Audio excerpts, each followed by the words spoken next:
नमस्कार आदाब, न्यू विदर्भ स्वदेशी न्यूजमध्ये आपले सर्वांचे स्वागत। बुलढाणा जिल्हा प्रतिनिधी सय्यद इरफान यांची रिपोर्ट। कॉन्ट्रॅक्टरच्या नावावर 1.5 कोटींची डिफेंडर अन कमिशन। बुलढाण्याचे आमदार संजय गायकवाडांवर भाजप नेत्याचे खळबळजनक आरोप। शिवसेना शिंदे गटाचे आमदार संजय गायकवाड पुन्हा एकदा राजकीय चर्चेत आले आहेत। त्यांच्या नवे रॉयल मूव्ह म्हणून तब्बल 1,50,00,000 किमतीची लँड रोव्हर डिफेंडर कार शहरात दाखल झाली असून ही घटना सध्या सोशल मीडियासह स्थानिकांमध्ये चर्चेचा विषय बनली आहे। यावर प्रतिक्रिया देताना भाजपचे बुलढाणा जिल्हाध्यक्ष व माजी आमदार विजयराज शिंदे यांनी थेट संजय गायकवाडांवर खळबळजनक आरोप केले। शिंदे म्हणाले, कॉन्ट्रॅक्टरच्या नावावर 1.5 कोटींची डिफेंडर व कमिशन मिळालं आहे। ही चौकशी होणे अत्यावश्यक आहे। त्यांनी स्पष्ट केले की बुलढाण्यात महायुतीची टिकावासाठी नगराध्यक्षपदावर भाजपचा प्रबळ दावा आहे आणि या पायऱ्यांवरून युती शक्य आहे।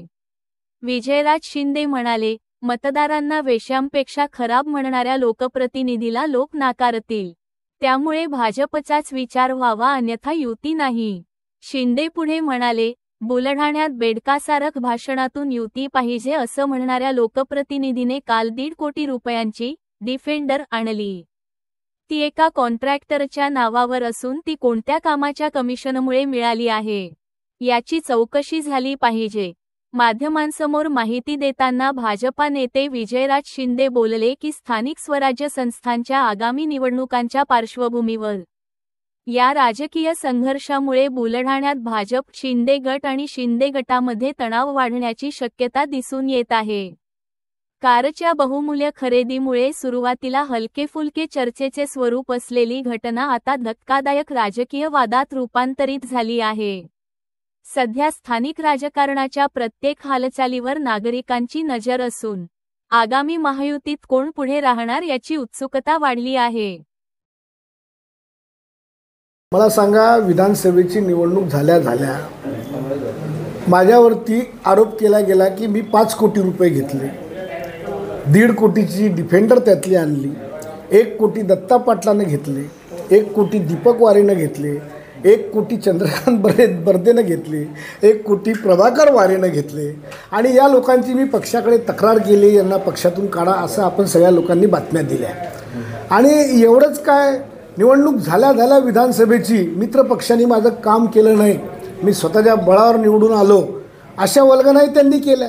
आणि एवढंच नाही तर मतदारांवर चिडून जाऊन लाख मतांना आपण निवडून येणार होतो, लोकांना हजारांनी निवडून दिलं नाही, तेव्हा मतदारांवर चिडून जाऊन मतदारांपेक्षा वेश्या बरा अशा प्रकारे मतदारांचा अपमान करणारा दुसरा कोणीही लोकप्रतिनिधी बुलढाण्याशिवाय असू शकत नाही, हे स्टेटमेंट आपण ऐकले।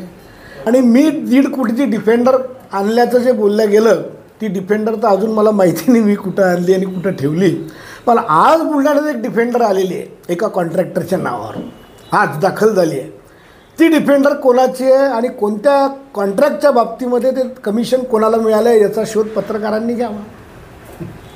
मुख्यमंत्र्यांनी चौकशी करावी काय? नाही, मुख्यमंत्र्यांचा पाचचा विषय नाही हा। मुख्यमंत्र्यांच्या महाराष्ट्राचे कामं पडले हे तर इथलाच आपला PIB करू शकतो। यांनी म्हटलं की मला तर माहीत नाही, मी तर घेतली नाही डिफेंडर, पण काल एक बुलढाण्यात डिफेंडर आली आहे आणि ती डिफेंडर एका कॉन्ट्रॅक्टरनं दिली आणि ती काय कोणत्या कमिशननं दिली आहे ते एकदा विचारपूस झाली पाहिजे। ज्यांनी आरोप केला, पहिली गोष्ट तर त्यांनी काय हरामाचं कमवून ठेवले मला सांगायची गरज नाही, मी त्याला काही उत्तर देत नाही।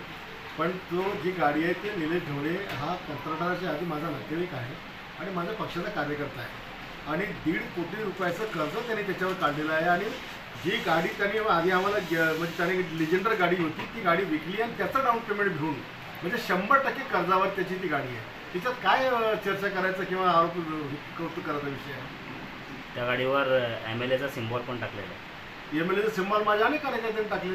आता जोपर्यंत माझ्या मी त्याला म्हटलं जरा डिफेंडर गाडी मला पण आकर्षण होतं, मला पावले जरा दिवस असतो जरा वापरू तेवढे करता सिम्बॉल आहे त्याच्यावर। म्हटलं तुम्हाला त्या गाडीमध्ये बसून असं काय नाही, सगळ्या गाड्या सारख्याच आहेत। विचारच म्हणतात की कोणत्या कमिशनमधून ही गाडी आली, हे कुत्र्याला काय उत्तर द्यायची गरज नाही। अजून दुसरा प्रश्न काय? ते डिफेंडरची बरीच चर्चा होते, आणि भाजप जिल्हाध्यक्ष विजयराज शिंदे यांनी म्हटलं की मला तर माहीत नाही, मी तर घेतली नाही डिफेंडर, पण काल एक बुलढाण्यात डिफेंडर आली आहे आणि ती डिफेंडर एका कॉन्ट्रॅक्टरनं दिली आणि ती काय कोणत्या कमिशननं दिली आहे ते एकदा विचारपूस झाली पाहिजे. ज्यांनी आरोप केला पहिली गोष्ट तर त्यांनी काय हरामाचं कमवून ठेवलं हे कोणाला सांगायची गरज नाही, मी त्याला काही उत्तर देत नाही. पण तो जी गाडी आहे ते निलेश ढवळे हा कंत्राटदाराच्या आधी माझा नातेवाईक आहे आणि माझ्या पक्षाचा कार्यकर्ता आहे आणि 1.5 कोटी रुपयाचं कर्ज त्यांनी त्याच्यावर काढलेलं आहे. आणि जी गाडी त्यांनी आधी आम्हाला म्हणजे त्याने लिजेंडर गाडी होती ती गाडी विकली आणि त्याचं डाऊन पेमेंट घेऊन म्हणजे 100% कर्जावर त्याची ती गाडी आहे. त्याच्यात काय चर्चा करायचं किंवा आरोप कौतुक करायचा विषय आहे? त्या गाडीवर MLAचा सिम्बॉल पण टाकलेला आहे. MLAचे सिम्बॉल माझ्या अनेक कार्यकर्त्यांनी टाकलेत.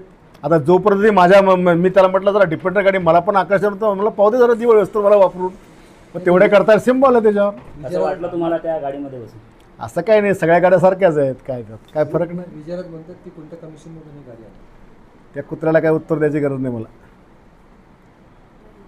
एखाद्या पक्षाचा जो राष्ट्रीय पक्ष आहे अशा पक्षाला त्यांनी 4 पक्ष सोडले आणि तो त्या जबाबदारी दिली, तो त्याची भूमिका मी उपरी भूमिका म्हणेन ना, ती काय मूळ भाजपची म्हणणार आहे. ते म्हणले की मागच्या वेळेला पण युती तुटली होती आणि मागच्या वेळेला युती तुटली त्याच्यामुळे ज्या सीटा पडल्या ते पुन्हा होणे म्हणून तर आमचं म्हणणं आहे ना की मागच्या वेळेला युती नसती तोडली तर महायुती निवडून आली असती. तुम्हाला ते ढोपरं बोलतायत, ढोपऱ्या म्हणजे ढोपर सोल्या, त्यांचं ढोपरं सोललं म्हणतात त्यांच्या. त्याचे लोक सोडायचे बाकी आहे.